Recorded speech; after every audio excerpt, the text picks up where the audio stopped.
ഭാവകാരകത്വങ്ങളൊക്കെ അറിയാമല്ലോ അല്ലെ?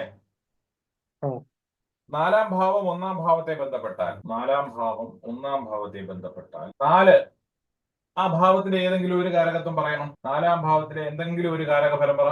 ഭാവം ഭൂമി, ഭൂമി, അമ്മ. ഓക്കെ, അമ്മ പിന്നെ ഓക്കെ. അപ്പൊ ഈ ഭൂമി ആർക്ക് വന്നു? ഒന്നാം ഭാവം ലഗ്നാധിപന്, അതായത് ആ മറ്റേ അതിന്റെ ആളിന് വന്നിട്ടുണ്ട് അല്ലേ? ആ അതെ, ജാതകം. അപ്പൊ ഭൂമി സ്വന്തം പേരിൽ ഭൂമി ഉണ്ടാകും. മനസ്സിലാവുന്നുണ്ടോ? സ്വന്തം പേരിൽ ഭൂമി ഉണ്ടാവുക, അമ്മയുടെ ഗുണങ്ങൾ അനുഭവിക്കുക.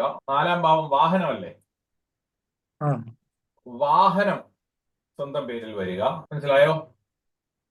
പദവികൾ വന്നു ചേരുക, പദവികൾ വന്നു ചേരുക. ഇങ്ങനെയുള്ള അനുഭവങ്ങളാണ് നാലാം ഭാവം ഒന്നാം ഭാവത്തെ ബന്ധപ്പെട്ടാൽ ഉണ്ടാകുന്നത്. കിരണിന്റെ പേരിൽ സ്വന്തമായിട്ട് ഭൂമി ഉണ്ടല്ലോ അല്ലെ? നാലാം ഭാവം കണ്ടോ? ആരാണ്?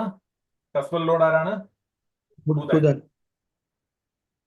ഒന്നാം ഭാവാധിപനെ ബന്ധപ്പെട്ടിട്ടുണ്ടോ ഇല്ലയോ? സ്വന്തമായിട്ട് ഭൂമി ഒന്നോ ഇല്ലയോ? മനസ്സിലാവുന്നുണ്ടോ? ഓക്കെ. ഇനിയും വൈദ്യരുടെ